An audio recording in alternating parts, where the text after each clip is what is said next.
So good to be on this call with all of you. I'm really glad to be here and to be touching base with y'all right after Lobby Day, right in the middle of what seems like a potentially pretty productive legislative session, but it seems like we're going to have to push, right? So today we're going to talk about direct action. So the kind of the principal thing that like most folks that are part of RAP do as part of RAP is we go down to Olympia and we advocate, and we share our stories, right? We talk to legislators, we testify at committee hearings, we speak at conferences and on panels and all that sort of stuff. We talk about what our lived experience is, right? And that work is so critical because it ensures that the decision makers are actually hearing from the community and hearing people impacted by the decisions before they actually go out and make laws that affect our lives. That is very critical work. And all of that happens within the system. Like it happens in Olympia, it happens in the state legislature, in the offices of our legislators, and in committee hearings and kind of all those sorts of places. But today we're actually going to talk about the other way that social movements are able to actually shape, change, and inform the system, which is building movements and pressure from the outside using something called direct action. So, so just to be clear, like today we're talking about something that we actually don't do a lot of as RAP, but something that I'm hoping that we can start to incorporate. And we're going to talk about what direct action is and look at some kind of historical examples of it. And I actually think that, you know, most folks here, even if we don't necessarily do this that often yet as part of RAP, actually probably have either a lot of deep knowledge just from history over what direct action is and how social movements have used it, or I'm betting that a lot of us have been part of different direct actions in other kind of advocacy and social justice and community organizing spaces too.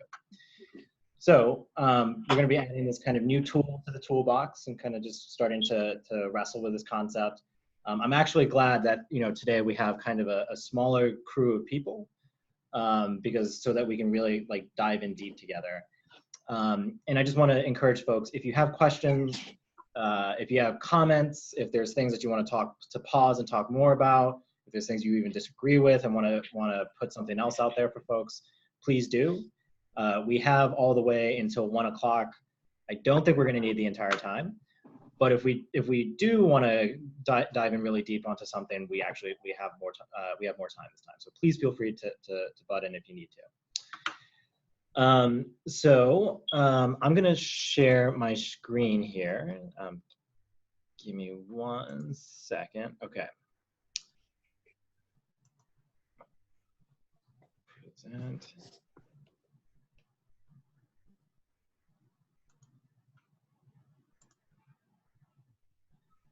Okay. Can folks see my screen here? Yes. Mm-hmm. Okay. There we go. Okay, great. So I'm realizing that I actually have the notes on, and I only have one screen here. So sometimes I might have to step away from the screen for a second, but we'll figure it out. Okay, so direct action. To just again say the purpose and the outcome of today, and the purpose is to learn what direct action is and why it's integral to social movements and how to use it. Just to speak a little more, what are we doing here as part of RAP? We are building a movement for housing justice, right? So part of building a movement is direct action. So that's what we'll dig into. And then the outcomes of today, like what we're actually doing is, so we're going to define direct action. We're going to go over some examples of the different types of direct actions, look at some historical things. I'm guessing that folks are probably going to have heard of, or at least be familiar with at least some of the things that we're going to look at, or some of the direct actions that we're going to look at. We're going to learn about what are the common components, both in terms of like things that we need to think about to have successful actions, and then what are the actual just roles, like what are we doing like the day of at a direct action. And then we're going to end this with like an exercise where we're going to provide like a little bit of a hypothetical scenario, but it's a scenario that's based off of dynamics that are happening in the legislature right now on a bill that RAP is advocating for. So does that sound good to folks? Are there any questions? Do things make sense? Makes sense. Okay. Well, All right. I have a question, please. Yeah, please go ahead, Queen Bee. I don't know what that hypothetical thing means. Yeah, good question. So what that means is we are going to have a fake scenario. It'll make sense at the end. It'll just be an exercise. Like we wrote up like a fictitious thing that's happening in Olympia. And we're going to look at it and then plan a direct action. So we're going to talk about how the legislators voted or didn't vote on a bill that we are supporting. And then we're going to plan something together to respond to how they voted, to try to get them to do the thing that we want them to do. Okay, thank you. Yeah, of course. And if that doesn't totally make sense, that's fine. It'll make sense when we get there. But yeah, it's an exercise or a practice for us. Yes, remember, I am a beginner, a rookie, and this is all new to me. So everything you say, I may have like 1,000,001 questions, but I won't ask them on here. Great. Well, or you can. Please feel free to. We have, like I said, we have plenty of time. Okay, Chris, thank you. Okay. All right. So direct action. Can I get somebody to read this definition? I will. Okay, please. Direct action, collective acts taken by a group of people in which they use their power to compel decision makers and institutions to do the things that group demands. Okay, cool. So this is a definition that I've kind of taken and borrowed from a couple of different spaces. But just to kind of, without like reiterating what was written on the page, I do want to say that like what we're talking about here are things like the picture that you see on the slide, right? So this is like how we're coming together to like make statements about what we want either decision makers or institutions or things that have power over us, what we want them to do. So the three operative words here are the ones that are in red: collective, power, and demands. And those are key concepts that are part of organizing in general, but they're key concepts that are particularly important for direct action. So to put this question out here, let's start with collective and power together. Like, let's kind of break that out a little bit. Why does, in the kind of broadest sense of the term, why does oppression and homelessness and poverty exist? It's a big question, but just to put it out there, what do folks think? Why does oppression and homelessness and poverty exist?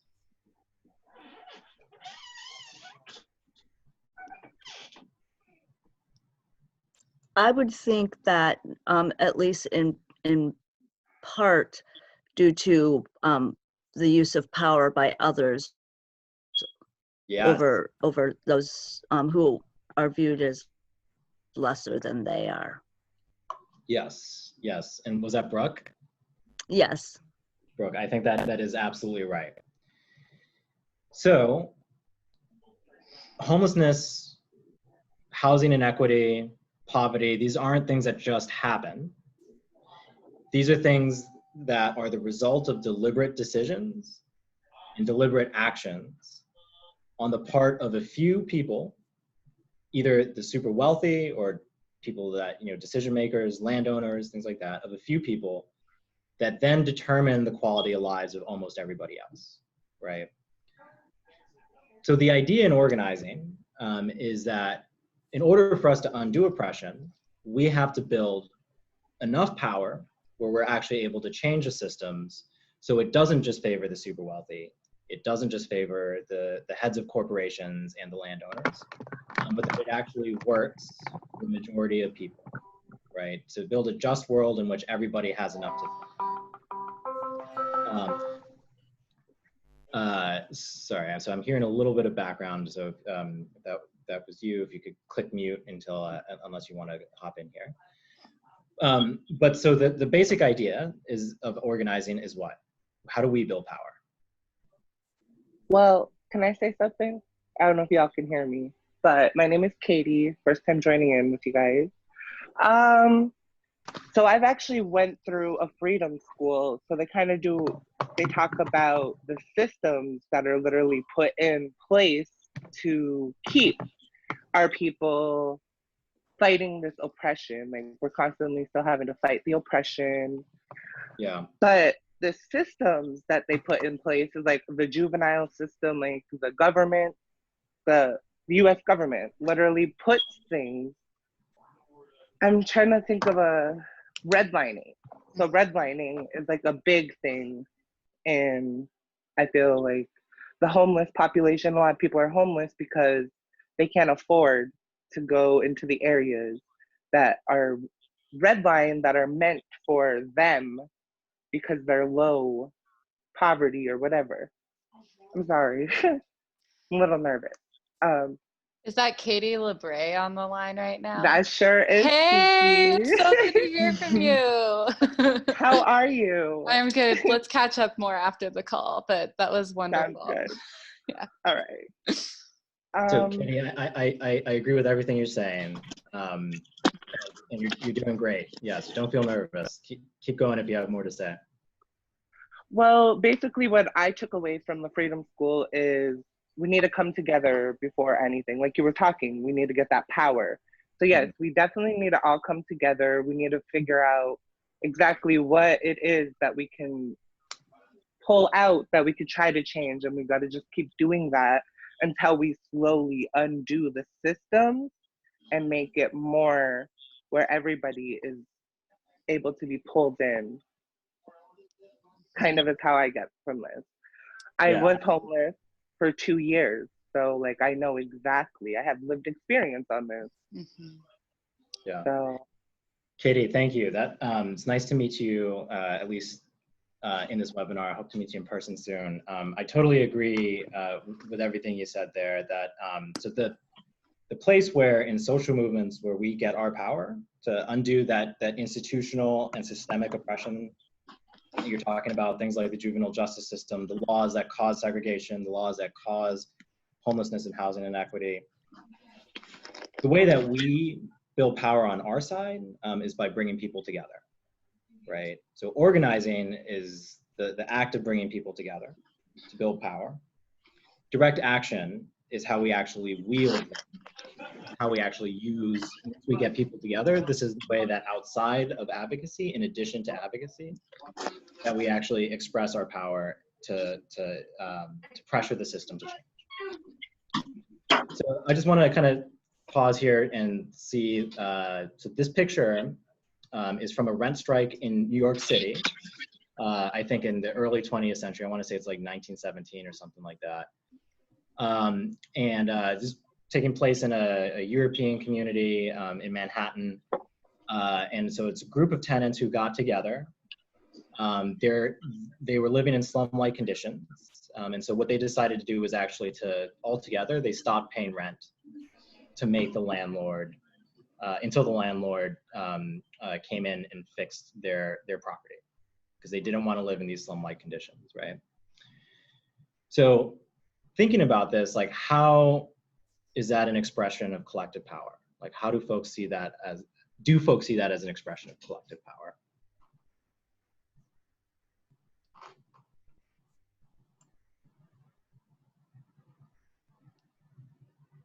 I mean, yes, I personally do. Just because I don't even know what, like, do you even know like the year this was? Did you say? Yeah, it's before 1920. But Yeah, it's it's like more between 1910s. 1920. Well, I feel like, yes, definitely that man definitely has a lot of power. For him not to come in and for them to actually have to go on a strike to prove to their landlord, like, hey, we don't want to live in these conditions. We're not paying you. That just shows his power, like where he stands, like, oh, that's fine. I'll just throw you guys all out, you know? He has that power. What about the power? So what about the power of the folks in this picture, not the landlord? So we already know Not the power. landlord. The power is that they came together. They were able to come together and they were able to see that they were being treated poorly. So they Yeah. wanted to come together to make a difference and get a change. Yeah, absolutely.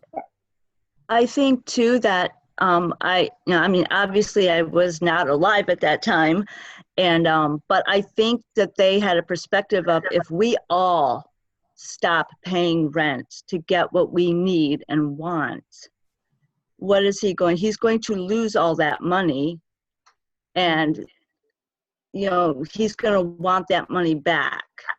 He's from kind of like the economic perspective, he's going to be forced to play his hand.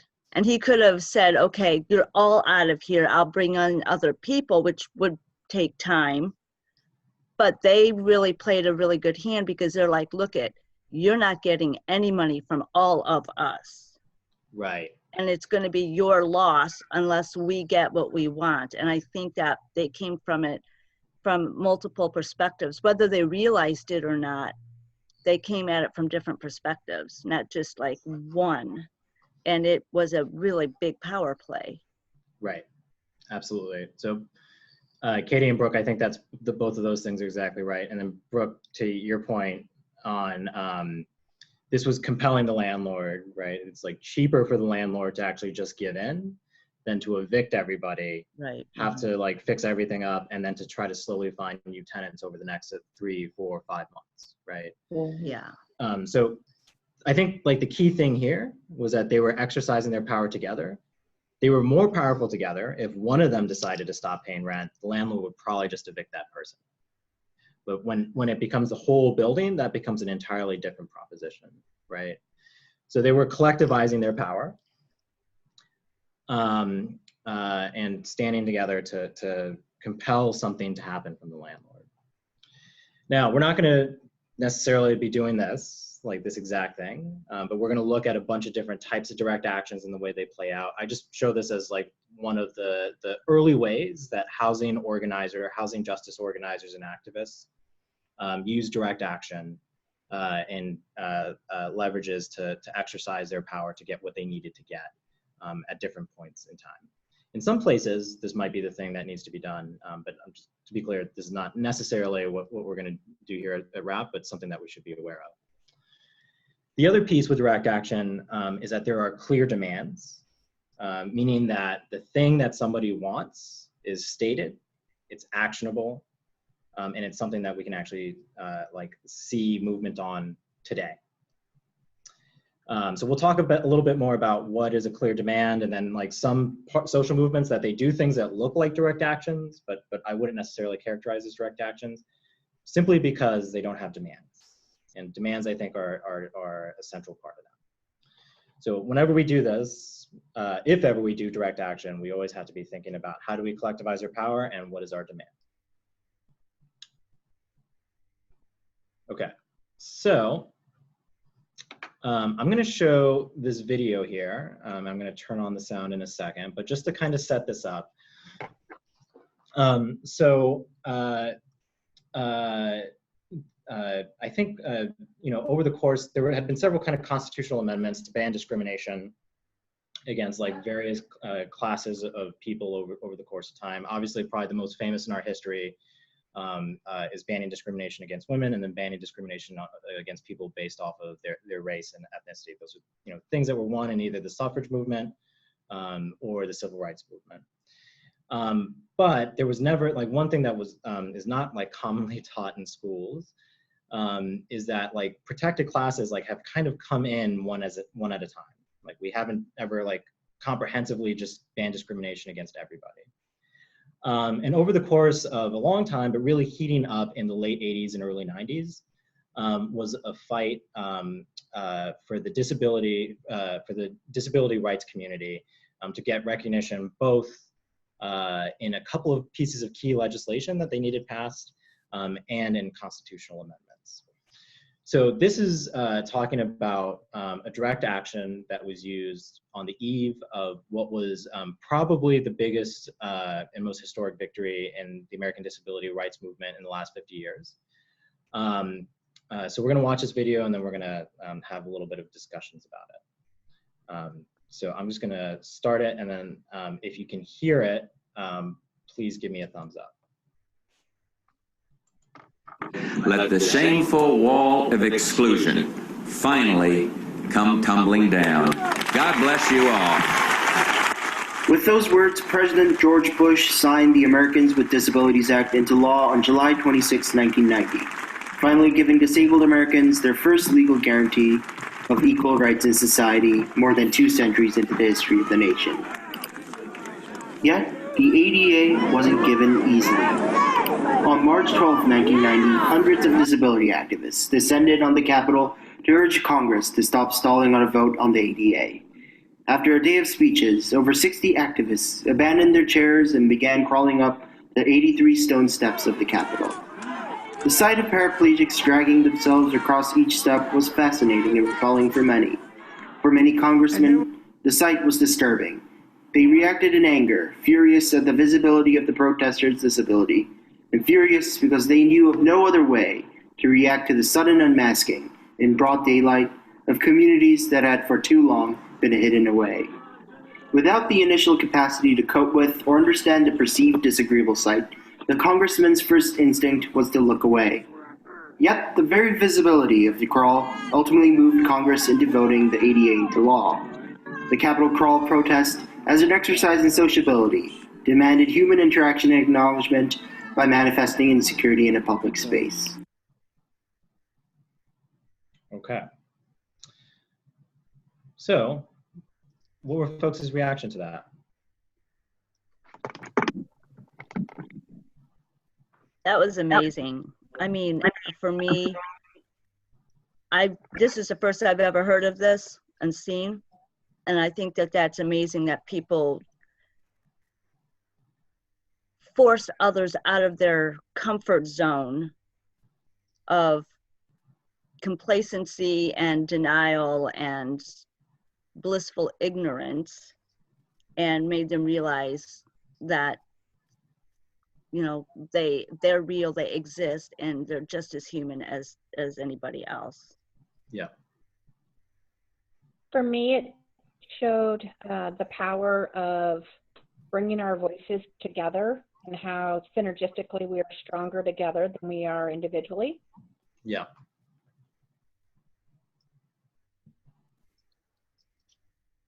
What about other folks? Did anyone feel uncomfortable?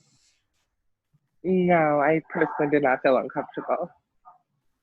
It was amazing to me to see that they all literally got out of their chairs and not being able to walk either, to drag yourself up 83 stairs to show them that you're literally meaning what you mean and fighting for what you're fighting for, that you want a change, and you did it together.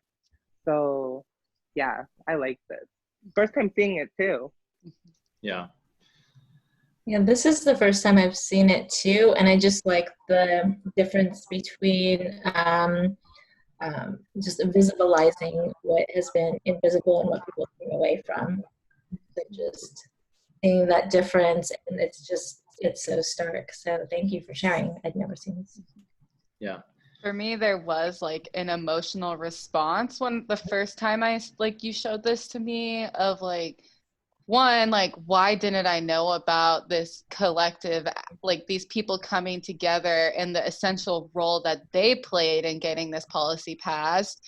And the other part of just like realizing that we're so used in our society to not seeing them, or them trying to hide themselves or take up less space. And it just reminds me of all of these quote unquote protected classes now, or these folks who have been oppressed, and how that is like kind of a common theme of being forced to be kind of invisible. And it's like, actually, like Katie and like other folks are saying, like, we're here and we're proud and we want access to this building, so we're gonna come here and take it. But yeah, I think it's interesting how they don't really get the props for being such an important part of making that policy happen in the early 90s and late 80s. Mm-hmm. Yeah. So, I mean, I think part of it is that I just generally speaking, I think our schools need to actually just teach about social movements, because this is a large part of how our country has become. Things like this is what has shaped our country, you know. And I mean, to me, these are, I think, things like this are really powerful stories, and I had a lot of the same reactions as many of you the first time I saw this.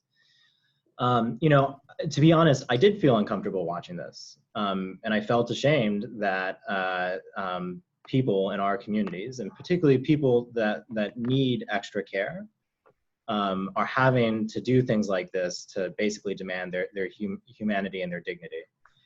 And I think like they were actually really smart, and knew that by doing this it was going to make people uncomfortable, but they were strategic about it. And they did it in a way that really shamed all of the legislators. So when they said that the senators were, you know, walking around them and just, you know, sneering at them, think about how that made the senators look. It made them look like uncaring pieces of crap, right? Like, yeah, this was a very, I think, smart action that happened, direct action that happened at like a very particular time. The other thing so this video didn't quite capture, there's a ton of videos on this on YouTube, and I really recommend that folks go and watch some of them. But these folks were actually going to share their story at a congressional hearing right after. So this action happened right before they were going to go and do some advocacy. Think about like the change in tenor that probably happened in that congressional committee hearing when all these folks caused all of this ruckus outside and made half of the Senate look like terrible people. Right? Like this fundamentally changed the dynamic of what was happening in Congress, in a way that pushed the balance in history, or like push, like it was just, this was I guess the snowflake that caused the avalanche, right? So I was going to break folks into small groups, but since we're already kind of a small group, let's just stick together here. So we talked a little bit about how they use their powers to get their demands met. But what was their demand? Was that clear to folks?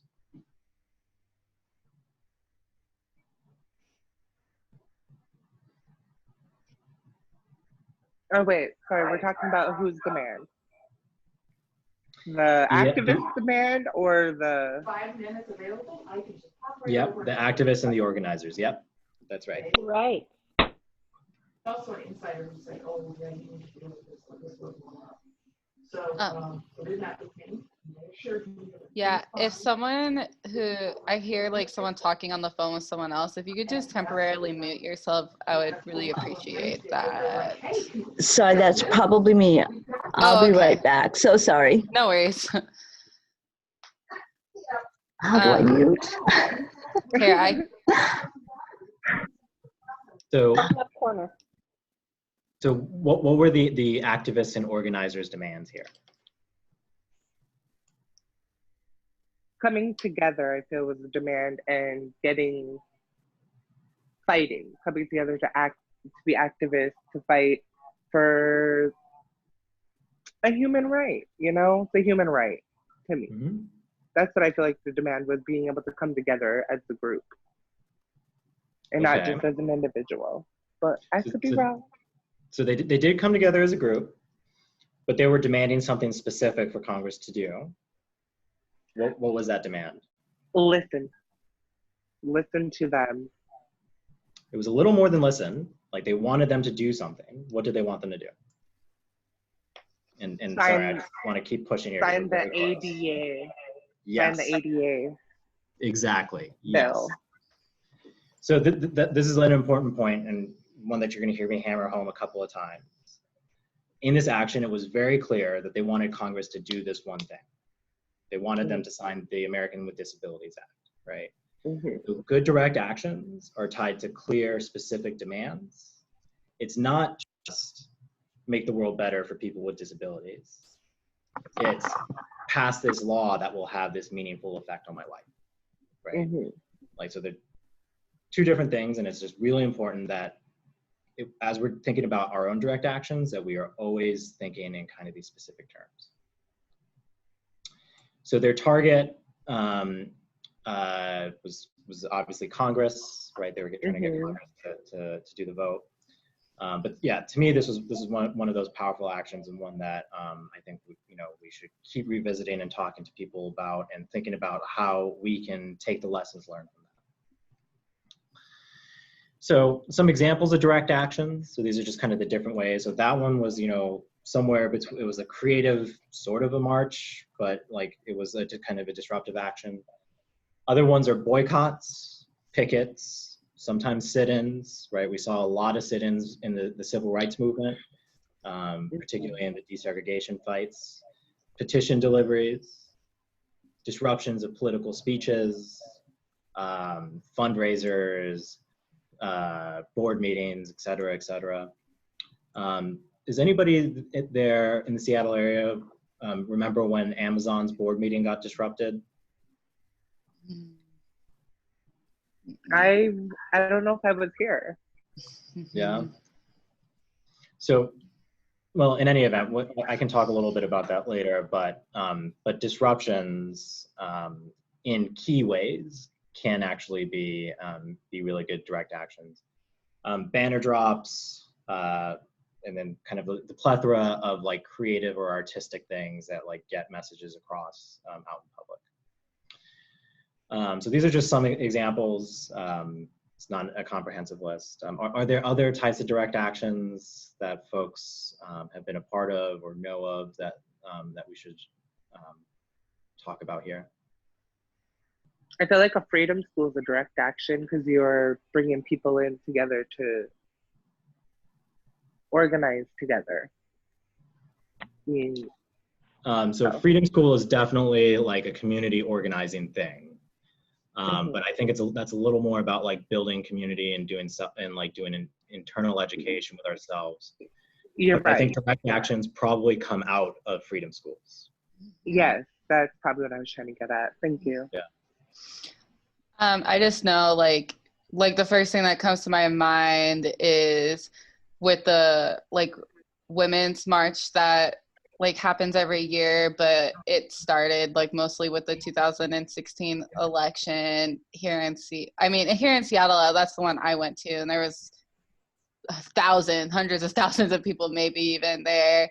But also like on the smaller scale, like at my college, they had like the Black Student Union was protesting like unfair recruiting practices of new students. And so they like did a sit-in at the main community area on campus, and they just had signs, and they were just all silently kind of laying down in the middle of the main area with signs, and they weren't saying anything, but they were disrupting like the normal flow of traffic. And I'm not sure how like the outcome of that action because I wasn't the one organizing it, but it was really powerful to see, and like a bunch of media outlets picked it up, not just the campus one.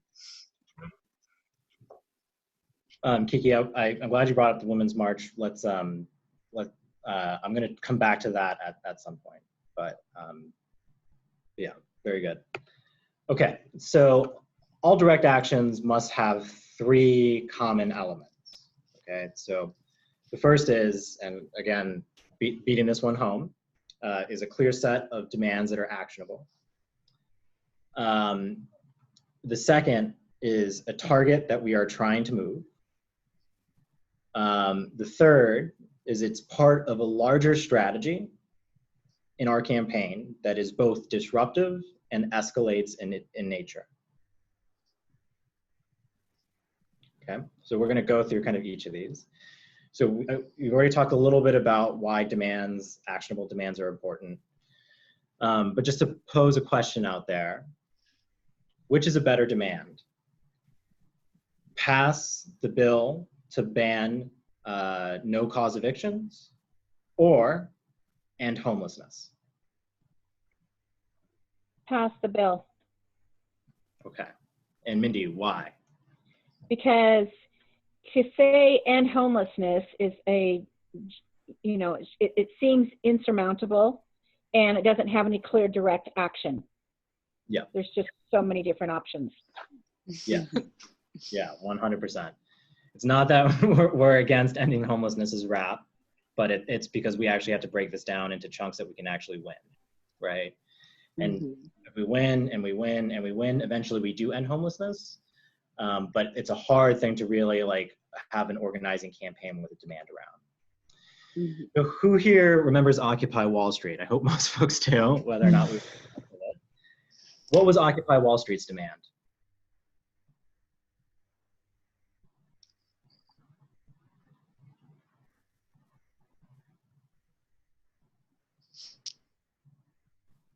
To be honest, I'm drawing a blank. I don't know what this is. Yeah. Okay, that's good, actually. Yeah, Katie, that is a good reaction. What about other folks? I remember, I just don't remember what, unfortunately. Right. So their demand was to end income inequality. The 99% versus the 1%, right? Broadly speaking, that didn't actually resonate with the majority of people that weren't part of Occupy Wall Street.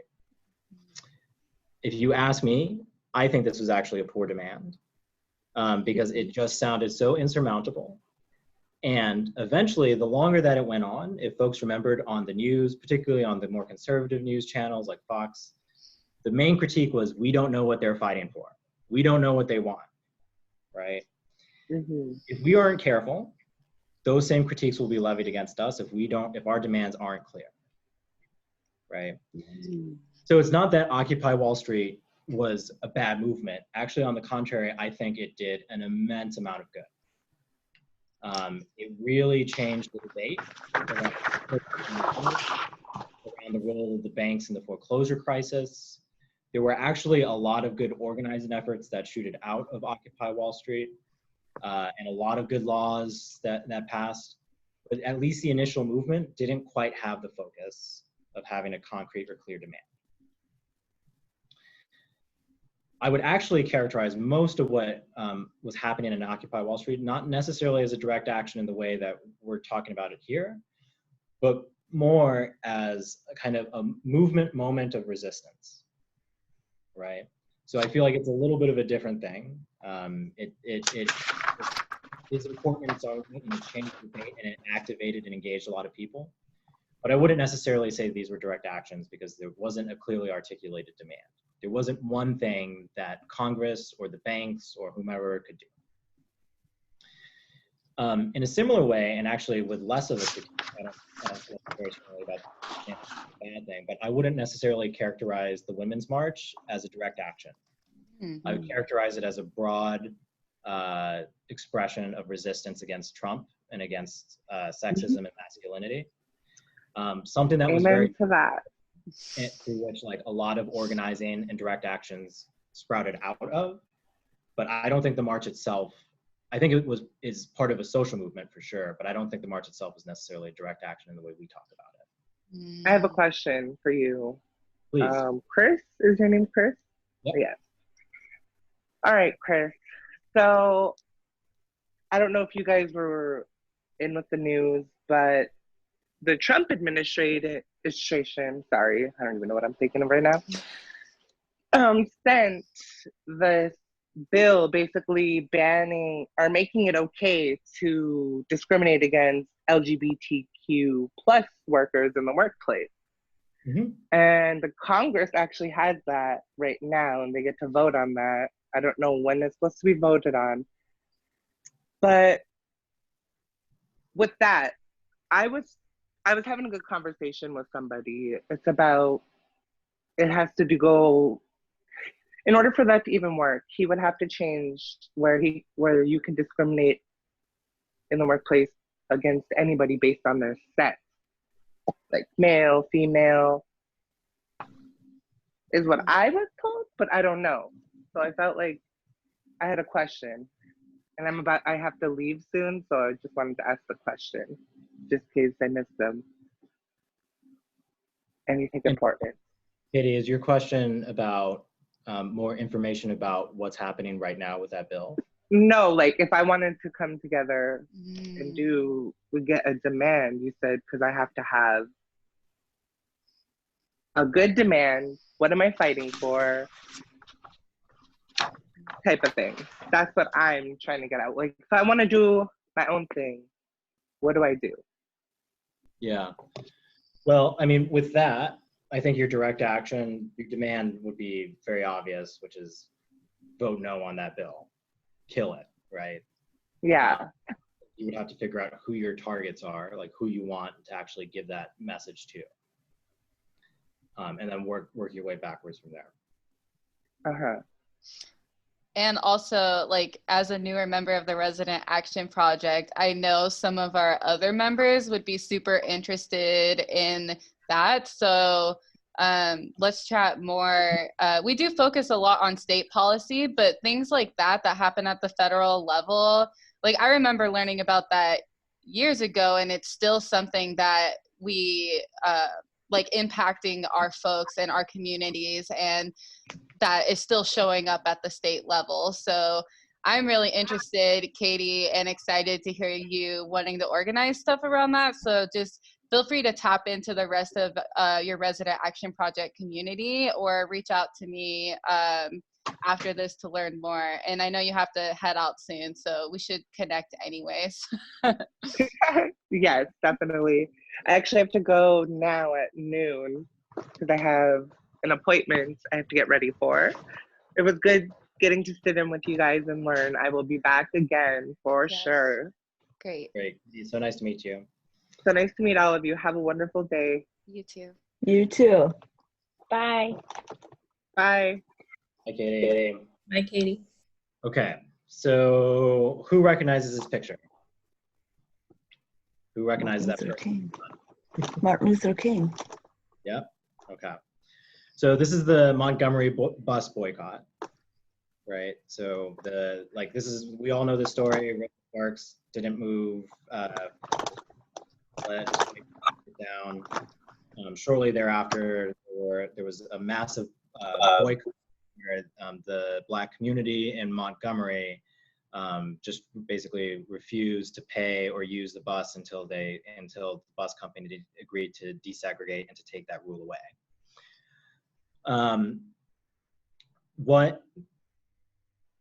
When folks kind of like are taught this in schools, like sometimes it feels like the demand was like this happened and then the Civil Rights Act passed. And so the demand sometimes sounds like it was end racism, right? But it wasn't actually that. It was more specific. The demand here was for the bus system to just change its policy, right?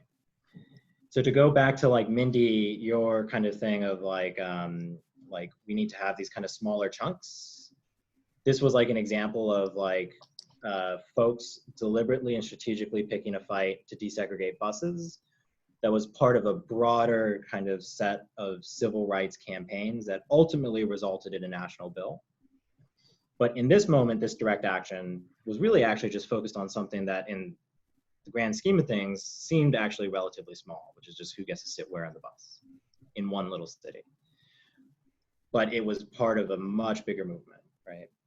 So kind of being able to see the difference of like specific demand and then how that's connected to a bigger movement. All right, who is this? Gandhi. It's Gandhi, yes. So this is Gandhi. This is a picture from one of the kind of more famous marches in the Indian Liberation Movement. I think it was called To the Sea or something like that. So it was a march across the country. With the, in kind of like this broad march, they were blockading trains and, things that the British Empire was using to extract resources and to make money on the Indian subcontinent. Who here knows what was the Indian Liberation Movements, what was their central demand? When they were doing this march, what was the demand that they were putting out there? Why was Gandhi marching? Why were the people of India marching? Liberation from the British? I remember there was something having to do with salt. It was a salt march. But I'm trying to remember exactly what specific, what it was specifically for, if it was for a particular bill. Mm-hmm. So this one wasn't actually for a bill, but it was to try to get, to Kiki's point, the British Empire to do something. And then, yeah, Caroline, what they were obstructing was like the trade of salt as kind of a way of building pressure. So they were trying to hurt the British Empire, like where their pockets were, but what were they asking the British Empire to do? What were they demanding the British Empire do?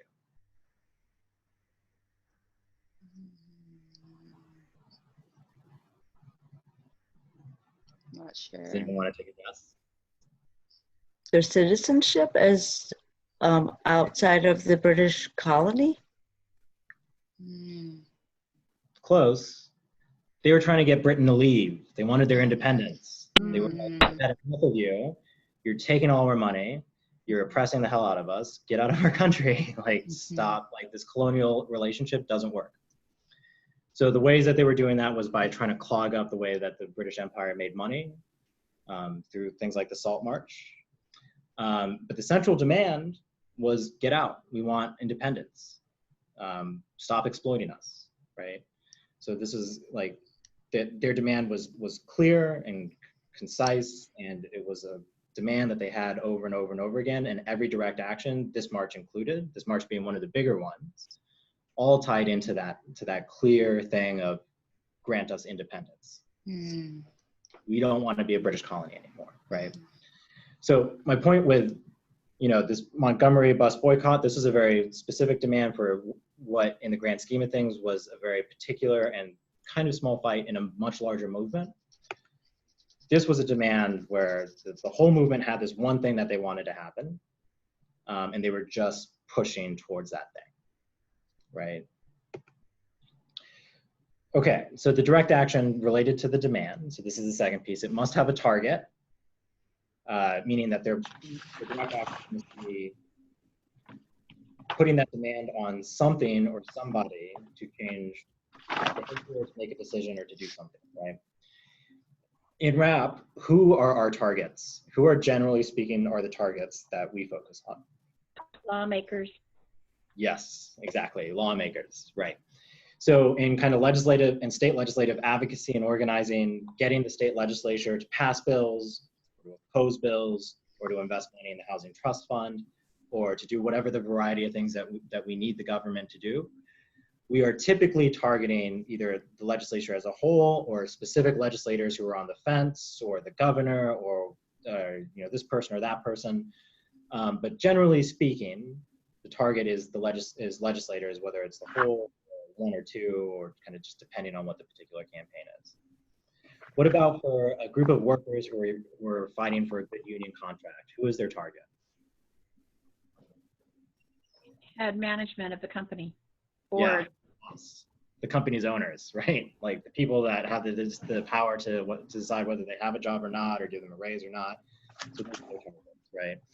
In the picture of the eviction strike, or excuse me, of the rent strike from the first slide, the target was the landlord, right?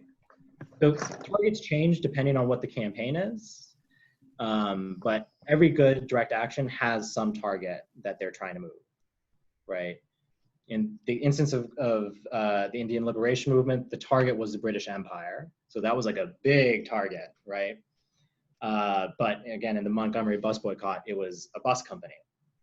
Smaller, much smaller compared to the British Empire, but arguably just as historically significant in its impact. Okay, so to talk about targets, so who here knows what DACA is, the Deferred Early Childhood, I can't remember exactly what the acronym is, but who here knows what DACA? Mindy, could you, I think I saw your hand, could you maybe take a crack at telling folks what DACA is? It is the children of immigrant parents who, the children are born here, but they were trying, well, the movement is to try to allow them and their parents to stay since they were born here, and, let their parents establish citizenship. Yeah, so that's pretty close. In principle, it does basically what you're saying. But it's actually, so it's for children who are born outside of the United States, but moved here before the age of 14.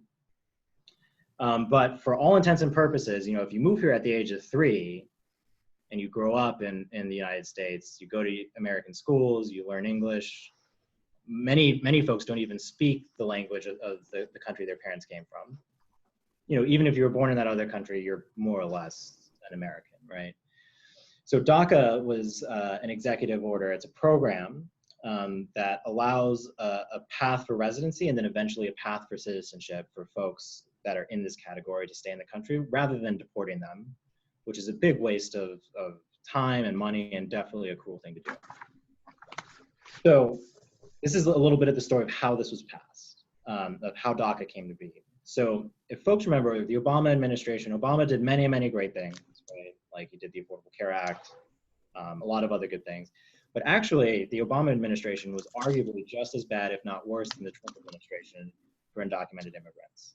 During the first Obama term, a record number, I don't know what the total number, but a record number of undocumented immigrants were arrested, detained, and deported, more so than any other president in American history. And at least as far as I'm aware, I think it's more than Trump's first term. I could be wrong on that though. So there was this big push of like, how can you be the president of change and hope, but still also be the administration that's deporting more immigrants than any other president? This like doesn't make any sense. And folks were demanding that something happen that actually provides a path for folks in this country to become permanent citizens and to not have to live in fear of deportation, right? Well, the Obama administration was doing nothing about that.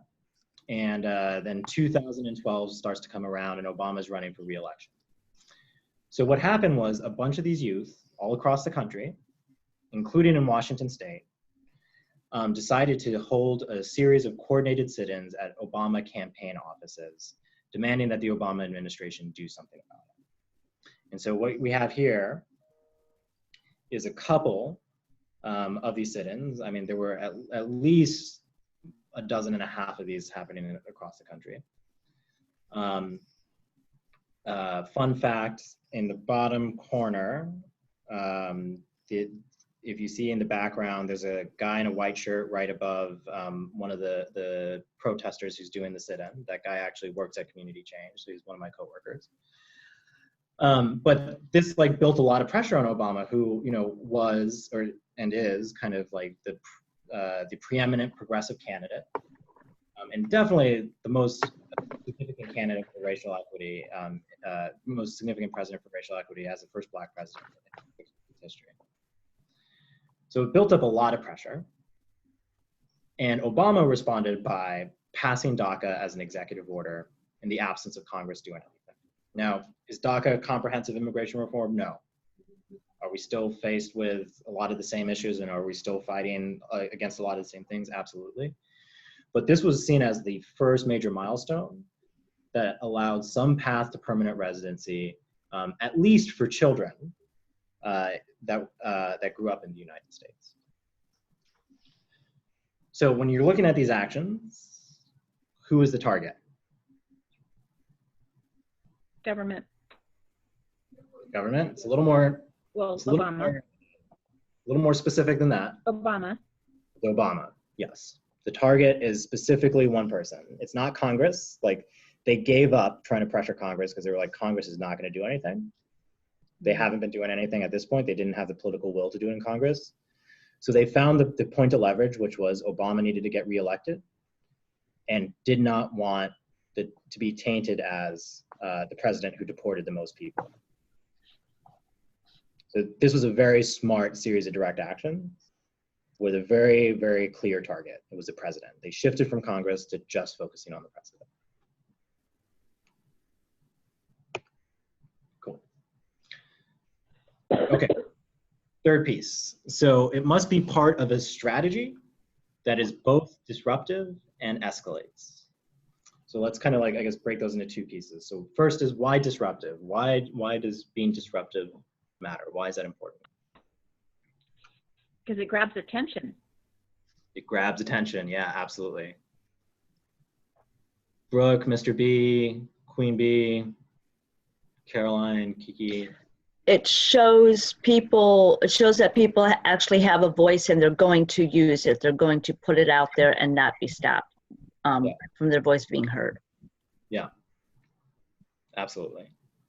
Yeah. If it's disruptive, then it actually disrupts what they're doing and they have to pay attention. Yeah, absolutely, right.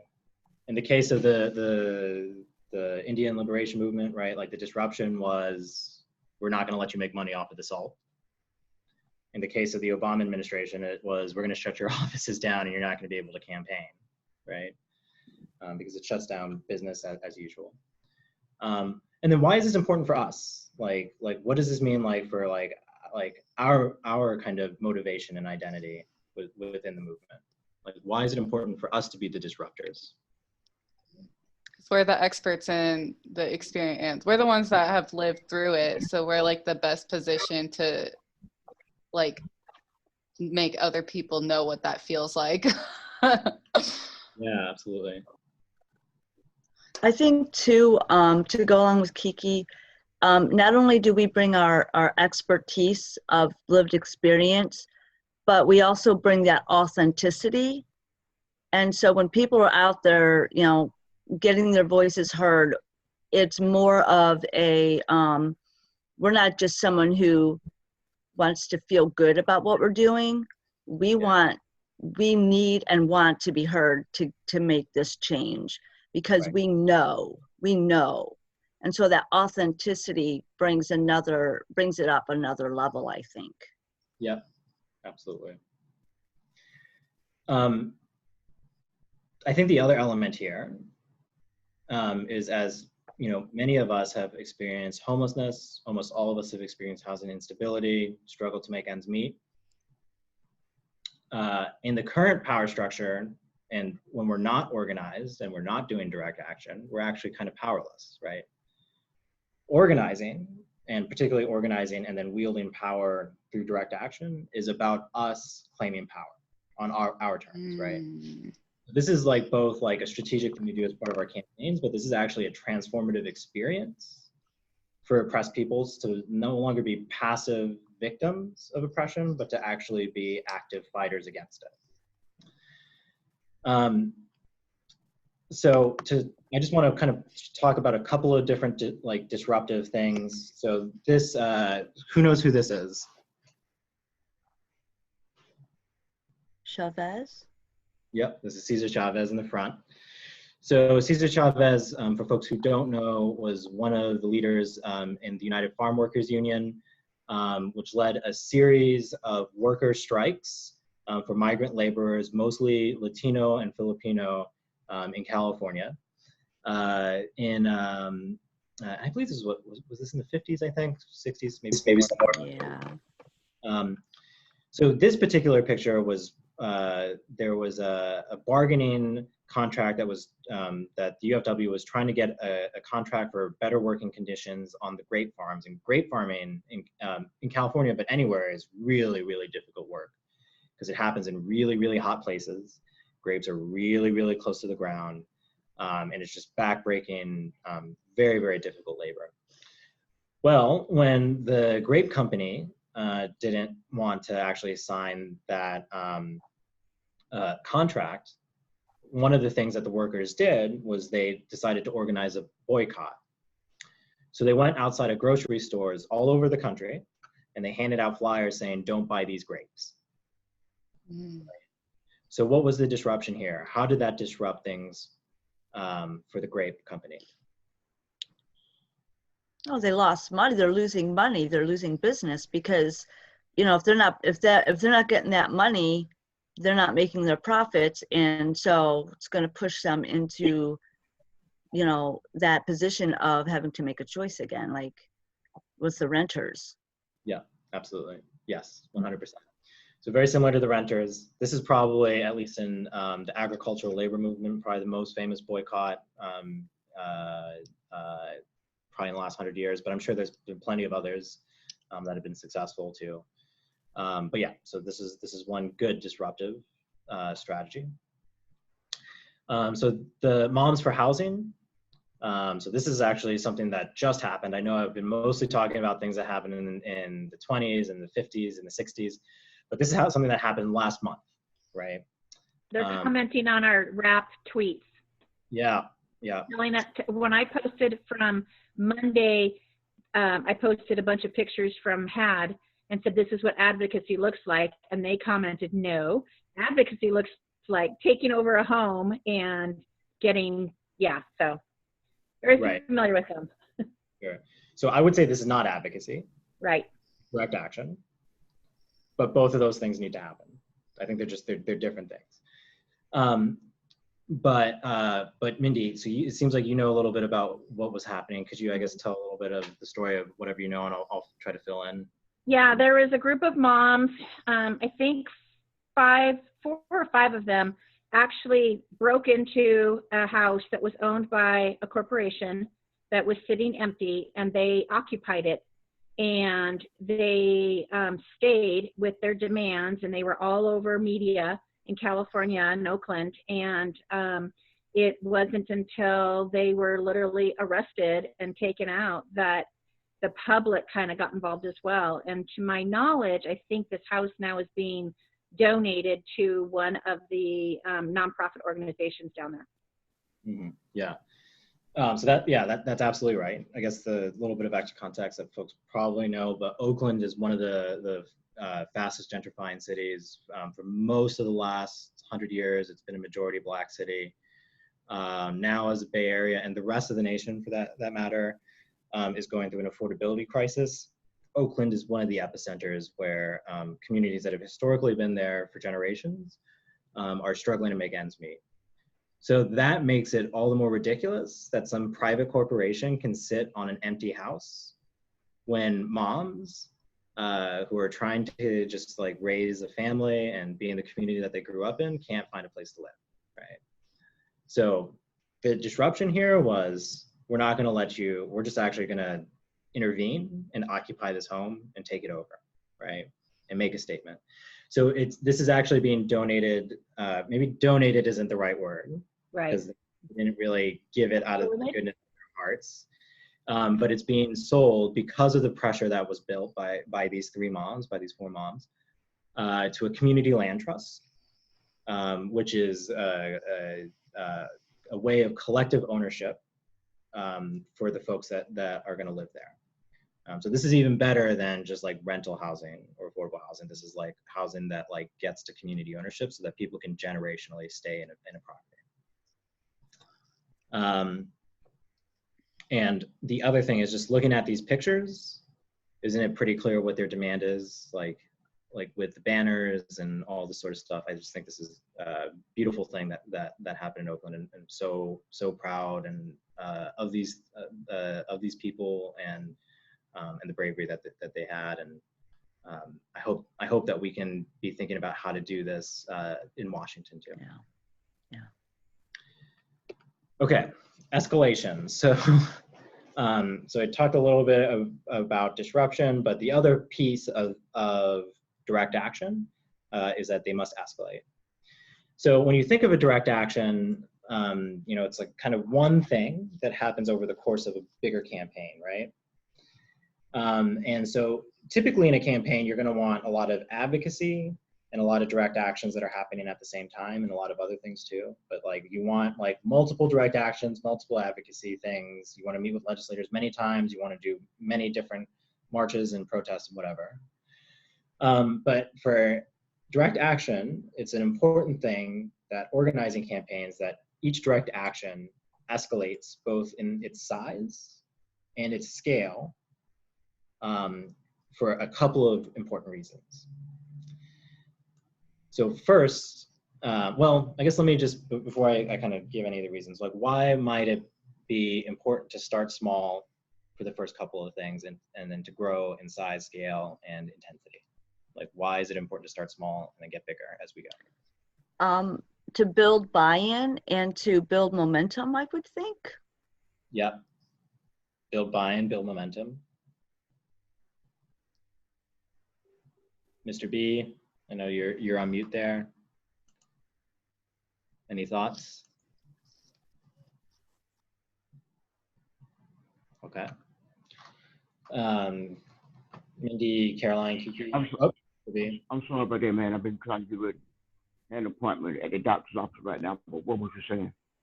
Oh no, Mr. B, it's okay. Don't worry about it. Yeah, if you're at the doctor's office, just watch it and what you can. The question is, and you feel free to answer this, or somebody else can jump in. Yeah.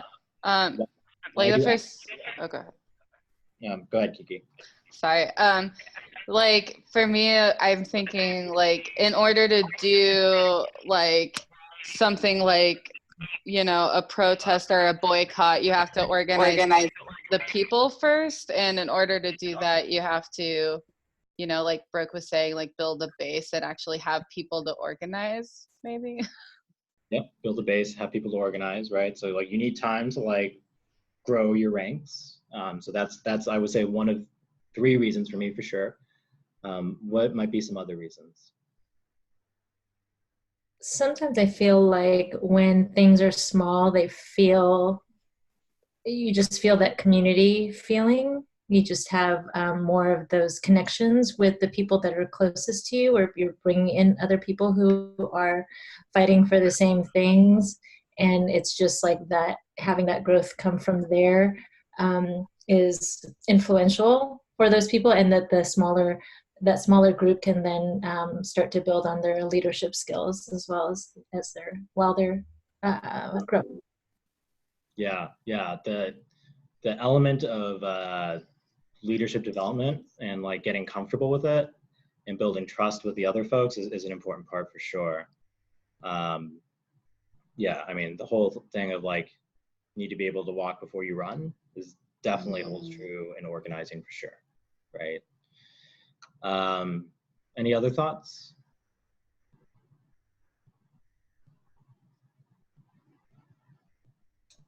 Yeah, I guess like Caroline was saying, in the community and stuff, and also building rapport with everyone.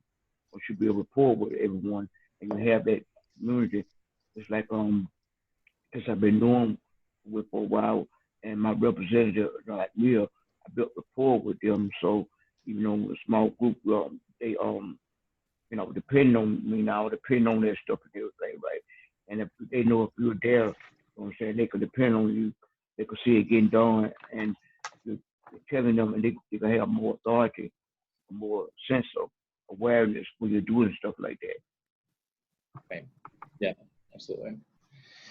So I would say the other 2 reasons. So I think the first thing is that when you think about try to think about your target for a second. Like if there's a legislator, the very first thing you do is a sit-in, and you haven't talked to them at all. Otherwise, what might their reaction be? It seems it's defiance. Yeah, you don't give them, like, you actually don't give them the opportunity. Right. No meeting of the minds. Right. So if you think about like a union organizing, like if you're going to ask for a contract, like you should sit down with your boss first and say, these are the things we want, and give them the opportunity to give it to you before you actually go hard, right? So when you begin, it doesn't mean that you have to wait to do direct actions, but you want to think about the first couple ones, like maybe being a little bit more about your message and not being confrontational, but to up the confrontation as you go, depending on what somebody does, right? So yeah, you always want to be kind of thinking from your target's perspective. So that's one, like you need to kind of give them the opportunity to meet your demand. The second thing is that for your actions to be effective, they actually, like the threat of future actions is what compels a decision maker to meet your demand. So if you do a sit-in with 5 people, but they know that maybe next time you're going to do something much bigger, like occupy their office for a week so that they can't get in, it's going to create like a different dynamic, right? So you got it, like it's both. You got to give them an opportunity, but also the threat of future actions is oftentimes what makes people come to the table. So, so those are all the reasons why escalation, and then also just the reality is like, this stuff is hard. You want to start easier. You don't want to go and doing the hardest thing first, because then everything you do afterwards has to be just as hard as that. So you want to kind of be smart with your use of resources and time. Okay, power from the outside. Okay, so this is just a little bit to kind of drill in onto what the difference between advocacy and direct action are. So I talked a little bit about these, but just kind of spend a little more time. Advocacy is what happens like inside of the system, right? So this is like how we negotiate for bills. This is when we work with legislative champions. This is when we go to Olympia and testify at a committee hearing. This is the in-district meetings that we have. This is all the stuff that happens within the system. All that stuff is incredibly, incredibly important for us to do. But if we augment it with direct actions of stuff happening outside of the system, we're actually building more effective strategy. So another way to say this is inside-outside strategy. It's basically the same concept, but inside is like lobbying and advocacy. Outside is like acts of resistance, direct actions, trying to mobilize voters, all of those things that happen outside of the building, both like physically and like, yeah, just like things that are happening outside of the process or system. Like we want to think about how both of those things align. An important point here is that effective organizing includes both.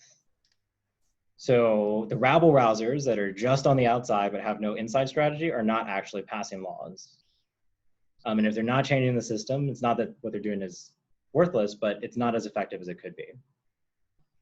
And then if you're just doing inside strategy, you are only negotiating with the power that you have at the moment, with the political will as it currently exists, as opposed to trying to shift the will yourself from the outside. So here's another picture of Martin Luther King. So this is just kind of a juxtaposition. This, I think, is the classic inside-outside strategy, at least in the American tradition, where on the outside, you know, this is the Million Man March, or the million, maybe if this was today, it would be called the Million Person March or something, but, oh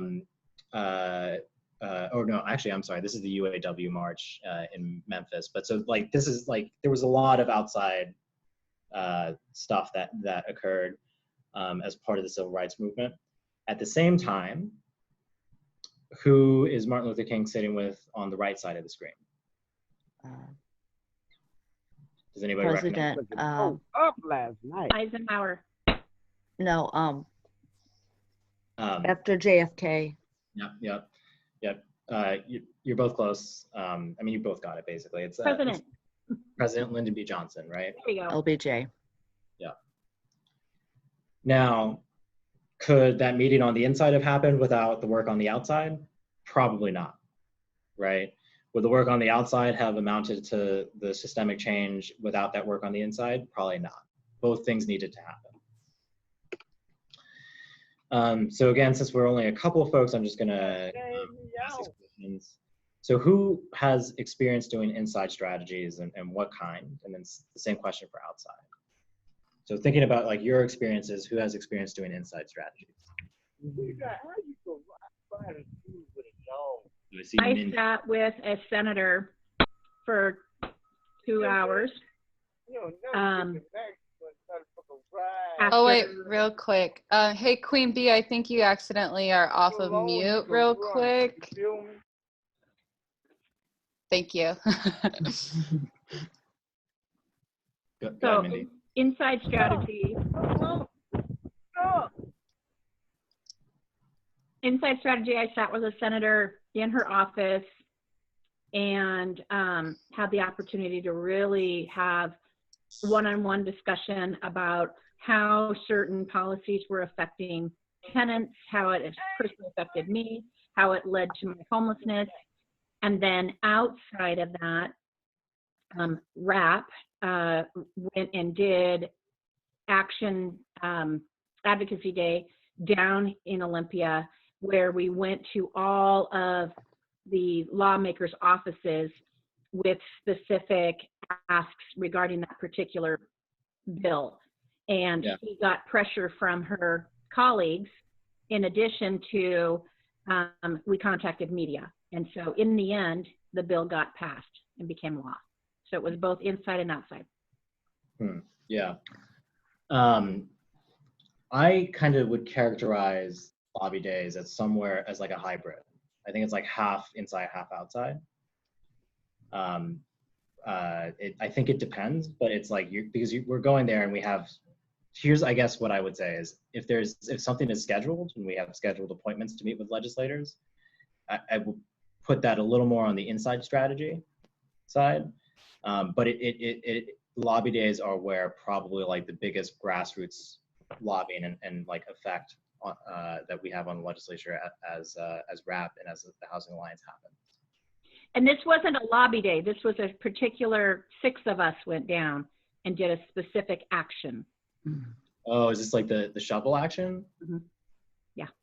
Yeah. Okay. Great. That's actually perfect. Okay, Mindy, can you tell quickly about what the shovel action was? Yeah. So we had multiple projects that were what are called shovel ready. So they are different housing projects around the state that are, ready to go. We just needed the legislation to push those along. So we had a little plastic shovel and a little cardstock with the specific bills that we were asking for, with just a little phrase on there about what passing that particular legislation would do for people. And we went to every lawmaker's office in Olympia and gave them that and asked them to please support this bill and vote yes. And then when we had somebody who said they were in support of it, we would use their name and name drop to the next person. So-and-so is, will you also? Yeah. And it was very effective. Yeah.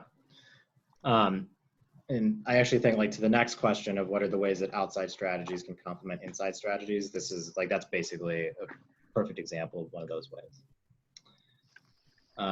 Brooke, Caroline, Kiki, any example you throw out?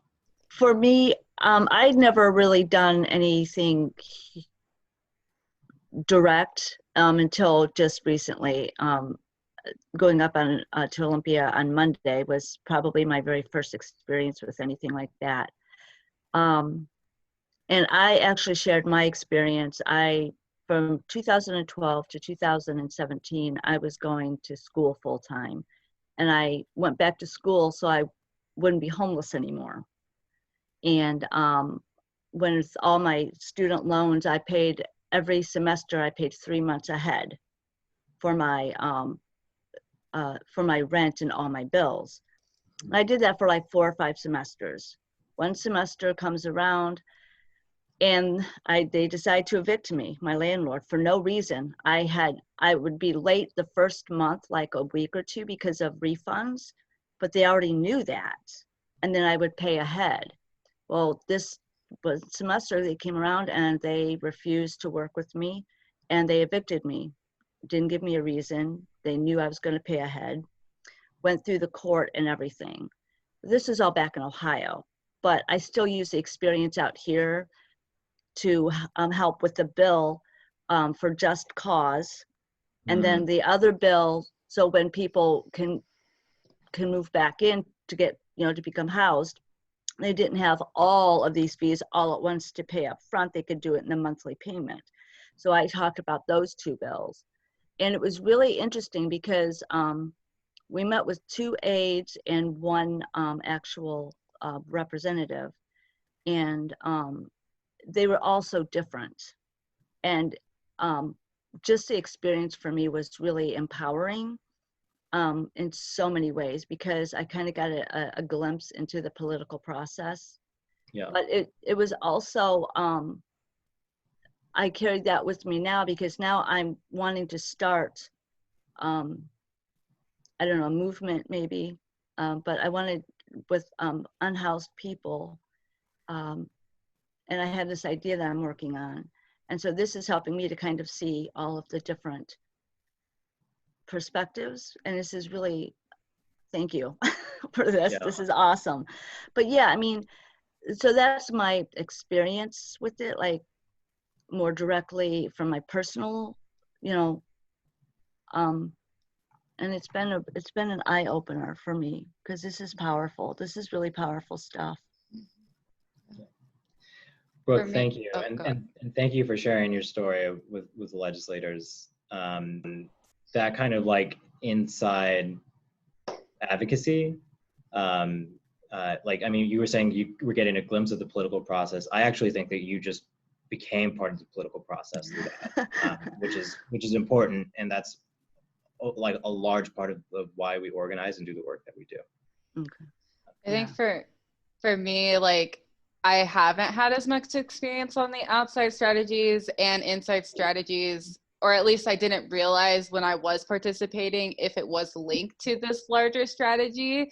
And so that's been really interesting. But I think like a recent example for me would be like when Washington Can was leading in federal way, the passing no cause eviction, that was on the ballot there this last summer, but locally, like me and some other people at the Housing Alliance went and did door knocking with them. And that was like also, so like that was like the outside strategy of us trying to get people to vote on the ballot when it came up in like the fall, whenever that was. And then on the inside, I'm sure the folks at Washington Can were like meeting with people and like locally, like trying to get you know, their local council members on board as well. So, and then that played into a larger strategy for our whole coalition to be like, all right, let's, like, now that we have a couple of local regional folks like wanting to pass this and already passing this, let's like do this on the state level. So that's also, I think, an example of maybe like partners working together in a like way that escalates or builds on each other. But I'm not the one like leading that. So that's just what it brought up for me. Yeah. I think like this, you're also, I think, thinking of like this in a very multi-layered way of like, how do all these things, not only just what do we do, but how does like this connect into the broader world of organizing, advocacy, and activism? Yeah. Okay, so I'm just going to move on to common roles at a direct action. I think they vary or differ wildly from event to event. But generally speaking, I think there's a lead coordinator, like a person that's like thinking through like the way the whole day is going to go. You kind of want to think of this person as like the director or like of a movie or like the stage manager of a play or something like that. An MC, you know, somebody that's able to like have a program, get the message out.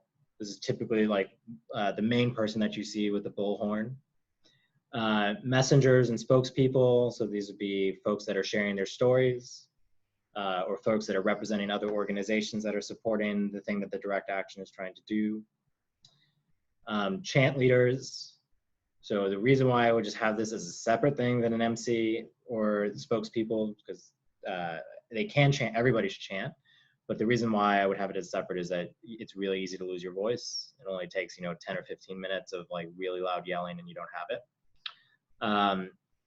So it's good to have like some additional people.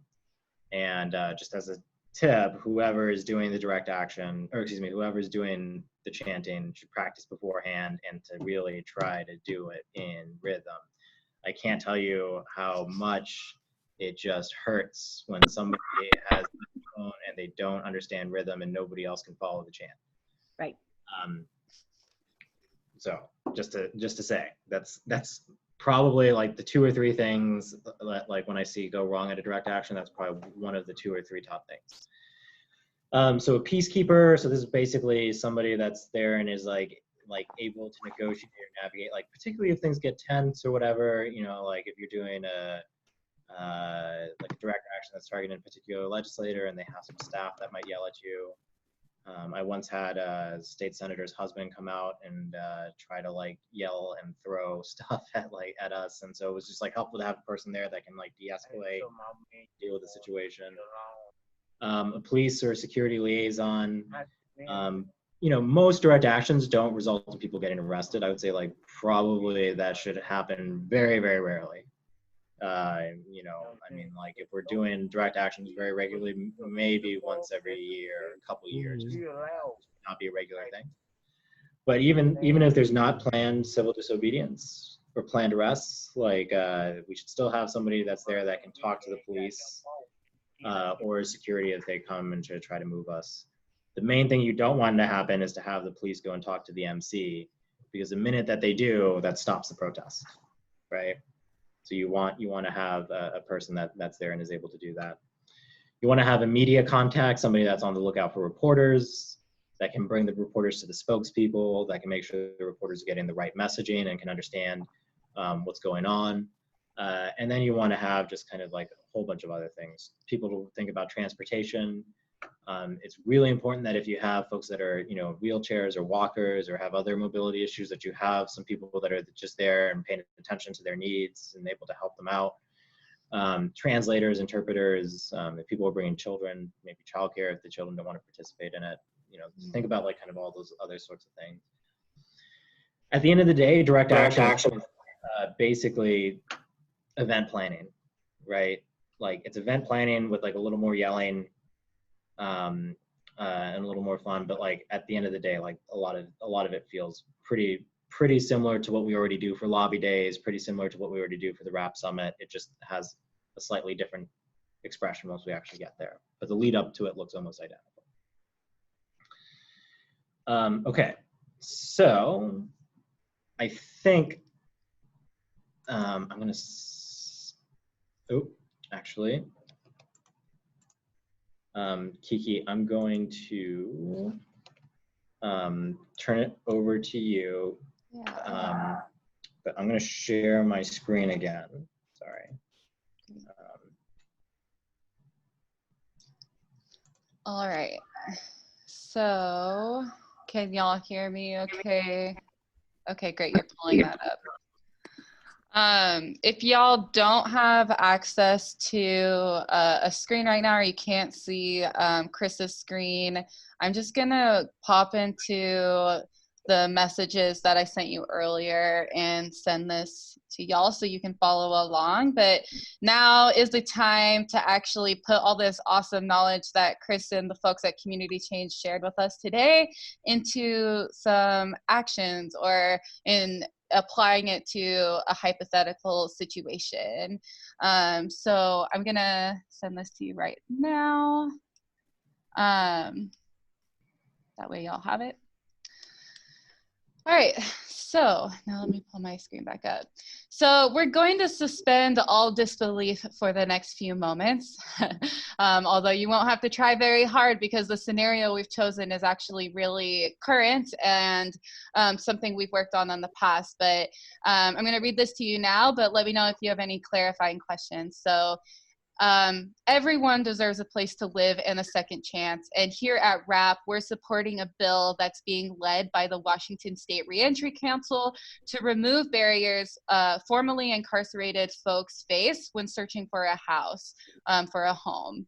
So key elements of this bill include, this bill would prohibit landlords from denying or making available any rental unit to a tenant or potential tenant based on their dismissed charges, their successful diversion agreements, expungements, or juvenile records, or if they've attained a certificate of restoration. So basically, effectively, this bill would eliminate categorical denial of a tenant based on their rental history alone. Their criminal history alone. And this bill was first introduced in 2019, actually, but it never made it to a vote. So it died before a committee even got to hear it. This year, the bill made it to the Senate Committee on Human Services, Reentry Committee. Sorry, I said that really bad, but where currently at this committee, it is stalled out and might not make it to a vote. So just last week, there was a hearing, and at the hearing, some of us RAP members were there. The Rental Housing Association, which if you're not familiar, is a group that represents private landlords and is the main opposition to this bill, gave a total of $4,500 to 3 Republican senators who sit on that committee. And there are a few additional senators on that committee who are on the fence about the bill. Additionally, the Rental Housing Association of Washington is putting out information about the bill that is just wrong, and it's misleading many community members and sowing confusion among the Senate committee. The RHA showed up at that hearing last week with Got Homelessness shirts, which is also making folks think that they're pro-affordable housing and causing more confusion around the bill. So that's where we're currently at. That's the scenario. Any questions so far? Clarifying points? Great. Chris, if you could scroll down a little bit. So now for the next few minutes, and like Chris said, we're not breaking into small groups. We're going to be doing this with the folks on the line. We're going to break the scenario apart and unpack it. And we're actually going to more or less create a direct action strategy based off of this information that we know. So our first question that we want to address in order to create this like direct action strategy in response to this scenario, the first question we have is, who is your target and why? So I'll open up the floor now to either ask questions or answer that question. Who's your target? Why?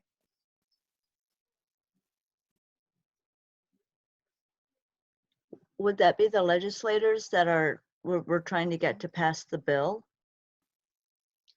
Could be, yeah. Other thoughts?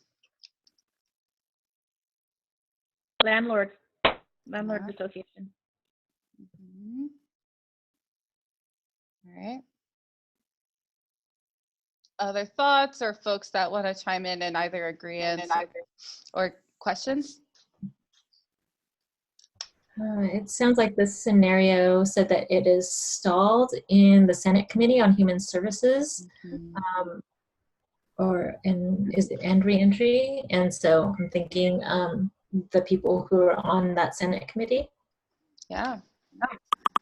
So the secret is that all of the answers that y'all have said could be right. It's really just about analyzing the full situation, including like what steps had been previously taken to get to this point, right? So this particular scenario doesn't go into detail on why didn't when we introduced this bill in 2019, why didn't it make it to vote, for example? But y'all are pulled out some examples of like who our target could potentially be. Other thoughts? Chris, do you want to add something? No, I mean, I think all those can be correct targets. I think, you know, when you're planning the direct action, you know, obviously there's times where one target makes a lot more sense than others. But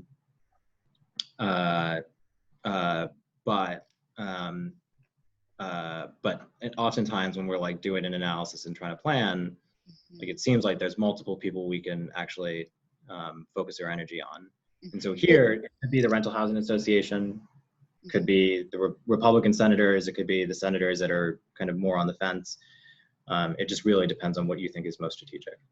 So if you're planning something, is it okay to have maybe 2 or maybe 3 targets? I mean, you don't want to have like a ton of them, but to have more than one in the process is okay, or should you be much more focused than that when you're doing more direct action?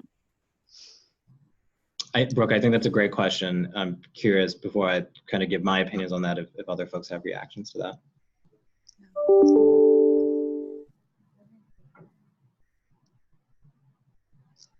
Yeah. Go Oh, ahead. Oh, I was just thinking, so. Oh, I think you got mute. Yeah. Sorry.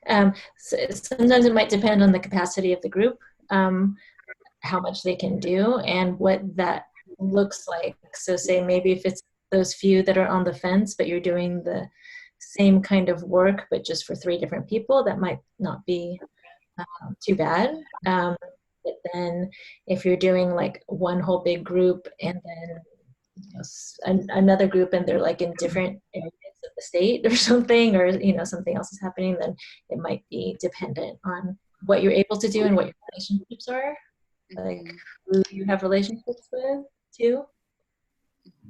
Yeah, no, absolutely. I mean, yeah, Brooke, I mean, my answer is not very different than Caroline's. I think it depends. There's trade-offs. This is one of those things where it's like, I think that there sometimes are right answers, but you make the best educated guess that you can, and then after assess and see if like that had the effect that you think it had. Okay. But yeah, it's like to Caroline's point, sometimes it's about capacity. Sometimes I think it's like better to like focus on one person. Sometimes it's better to focus on the whole committee. Okay. It just depends. Thank you very much. Yeah. And I would also add that it also depends like what your, like the most imminent demand that is needed will also help kind of figure out where you need to prioritize your target energy.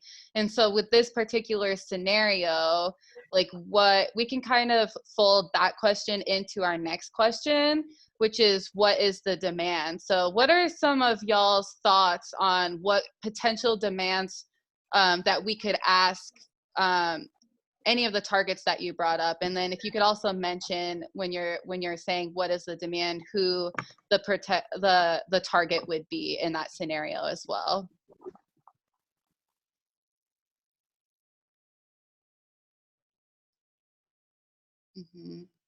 So if we were going to, let's take the RHA, the Landlord Association, if they were going to be our primary target for whatever the direct action is, based on this scenario, what would be a tangible demand we would want to have them act on or change? Like what would we be asking them to do?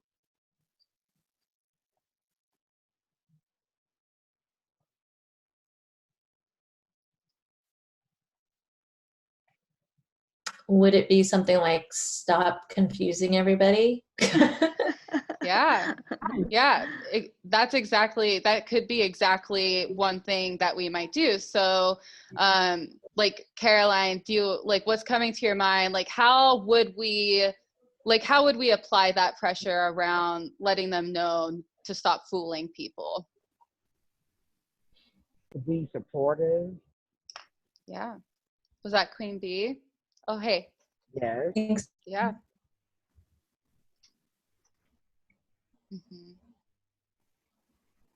And what was your question? Like what would we do, or what? I'm sorry. Yeah, what is a way that, like, what specifically would your demand, like, for them to, like, what would your demand on the RHA be specifically to stop? Like, how would you demand this?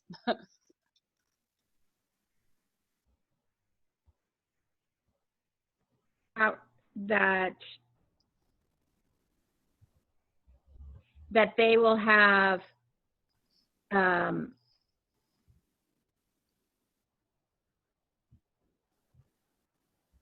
or demanding that they stop this unfair discriminatory practice. That's the demand. But how? You're asking how? Well, in Caroline's scenario, the demand, so the target would be the Landlord Association, the RHA, or the Realtor Housing Association.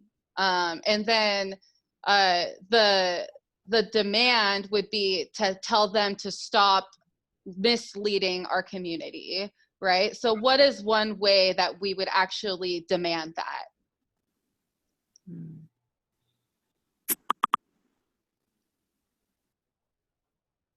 Right. Basically, like, what type of action are you doing? How does your direct action actually apply pressure on the RHA? Yeah. So maybe if the RHA, if there were protests for the RHA, or yeah, some kind of maybe at like where their base is. You know, it could be a sit-in over there, something with public pressure. I mean, as far as like a media, having media out there so that they're misleading the public.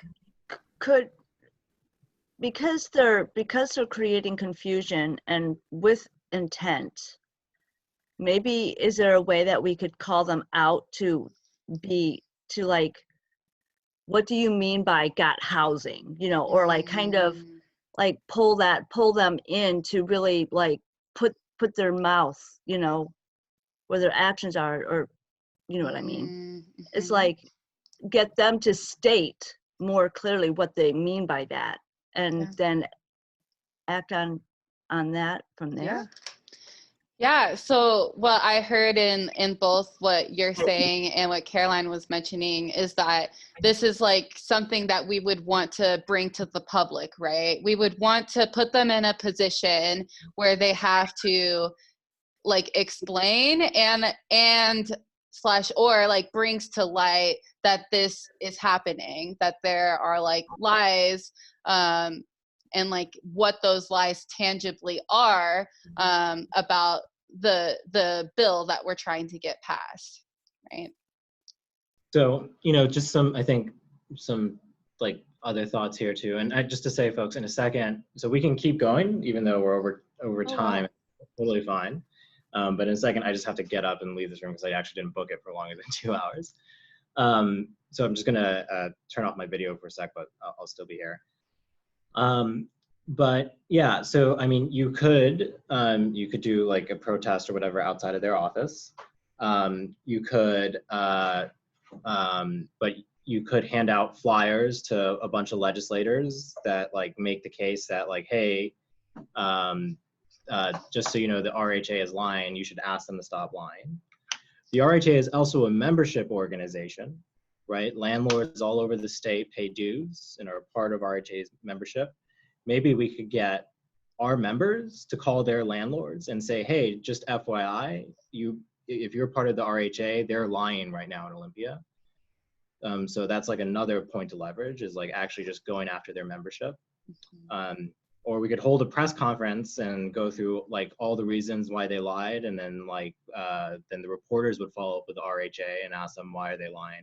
So these are like all kind of just different points of leverage, of different ways of doing basically the same thing, like of getting into the same thing, which is you're trying to get the RHA to stop lying about the tenant bills that are being discussed in Olympia. All right, folks, so I'm going to put myself on mute and just mute the video. I'm going to walk over to my desk, but we can still be doing this. Just wanted to give folks a heads up. That's why I will be gone for a sec. Yeah, thank you, Chris. And so given that example, let's just stick with the RHA as a target, and let's say like we want to do flyering on the Capitol to let people know about the lies that are happening, or just the truth really. Now let's talk about what messaging might support that demand. So what are some ideas on like slogans for signs or chants? How can we create messaging that supports this demand?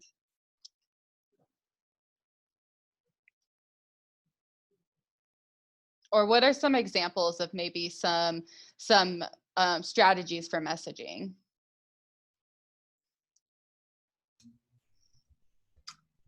When I was looking at what their messaging was, it's obvious that, well, we know that they are against helping folks who are experiencing homelessness. So something like, you know, RHA is not for, I don't know, it's not for people who are experiencing homelessness. It's for the houseless folks. It's not. So something like that, like just stating what,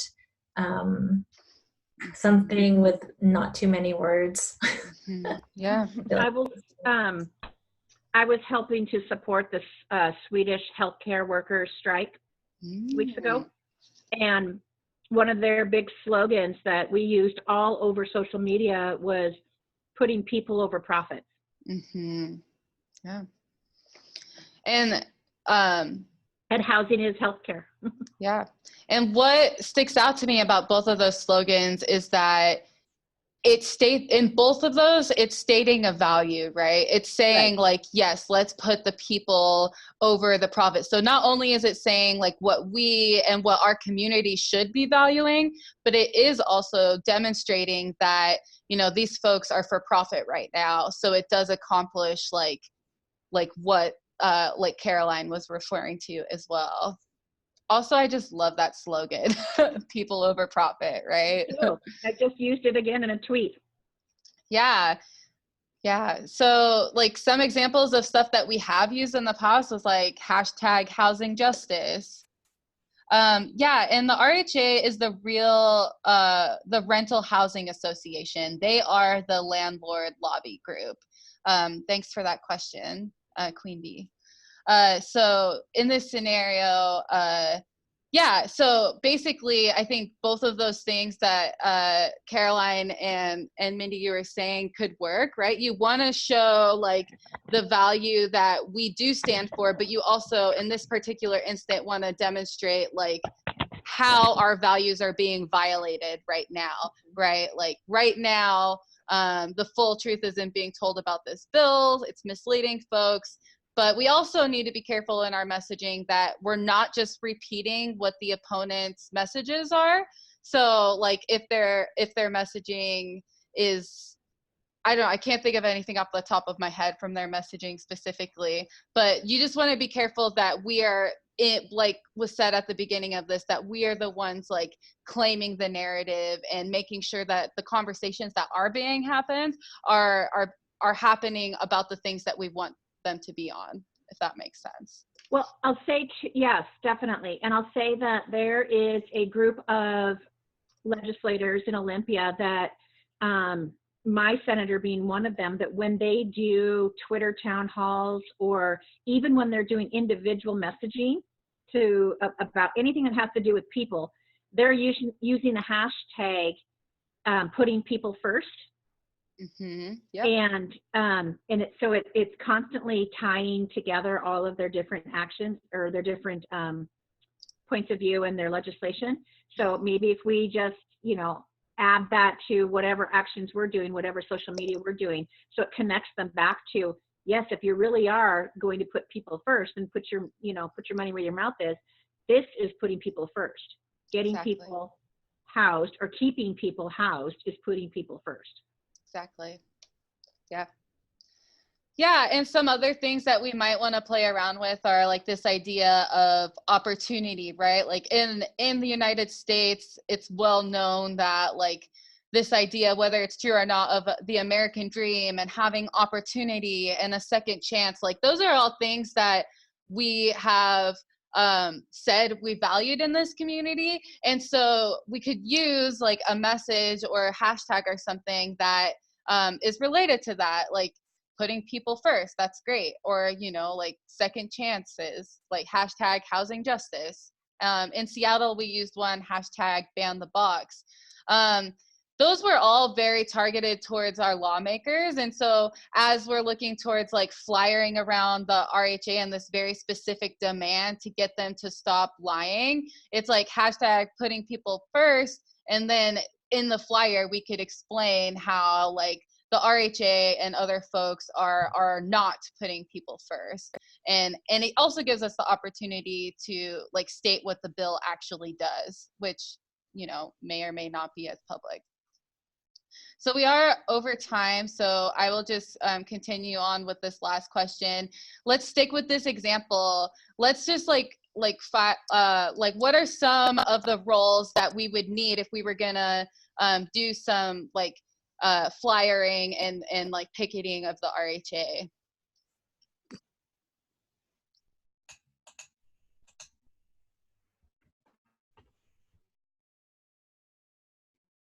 Well, you need to have a lead. Yeah. To try to exactly put it all together. Mm-hmm. What else? Someone to create the.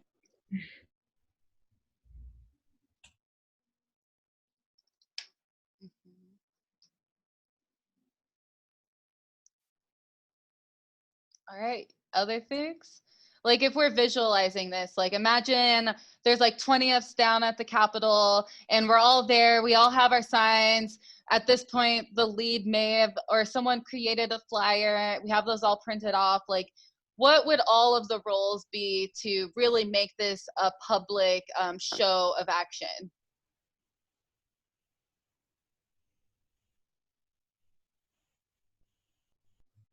Right? We might need, just because we're like already going over, we might want to invite the press. So we might want to have somebody kind of be our communications point. We'll need someone to actually hand out the flyers, probably a couple folks. So there would be folks doing that. We would need folks to hold the signs. And all of the things that Chris mentioned earlier could work in this situation too. Besides the lead, we would also need someone to speak at the event, to start it and to close it, chant leaders. So really what is great about direct actions and one of the things that is great about direct actions and collectivizing power is that it really is moving from being passive participants in the policy or in the organizing work to really creating participatory opportunities to engage with the action. So there's lots of different roles for many different folks, and they span all sorts of different skill sets. And the more you can kind of like plan that out ahead of time and identify that ahead of time, the better and more smoothly the action will actually be. So I'll pause there and see if there are any questions, or Chris and Caroline, if you would like to add anything that I might have missed.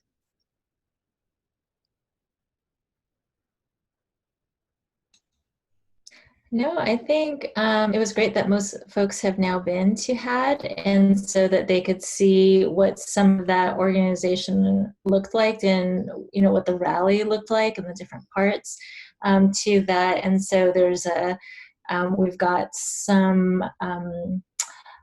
experience now, especially for those who it's been.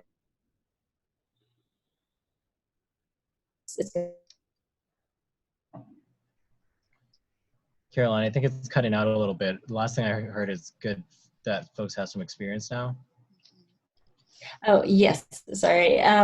So for folks who have. Oh no, we just lost Caroline. Connection, yeah.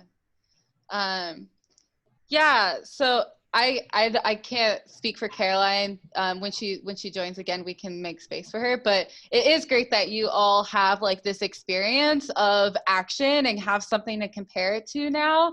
And like I said, this scenario actually isn't that far-fetched from what we're going, like something we might want to plan eventually. And before I change the subject real quick, I'll just create space real quick to see, Chris, did you have anything else you wanted to add as well? No, y'all got it. Yeah, so the next thing, so we do have some next steps. We just heard from our policy director, Michelle, that we will be having a panel facilitated by Representative Macri and Representative Lovett on February 20th. This is an example of some inside strategy.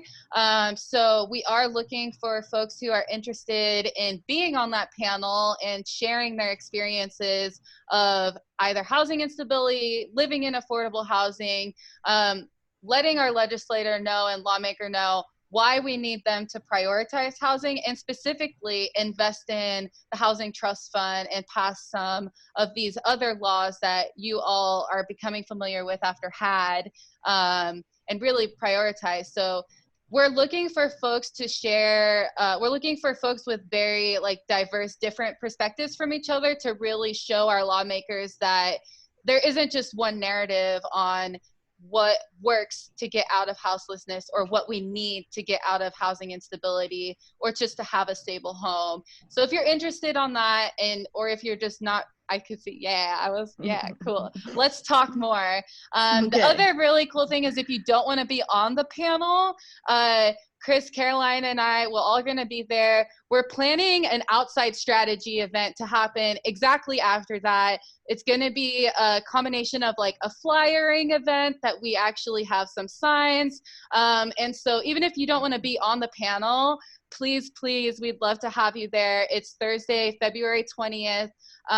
Please mark your calendars. And if you're worried about transportation, let me know. We can try and coordinate some things. But that's kind of just my next step call to action. And our main goal is so you can kind of see like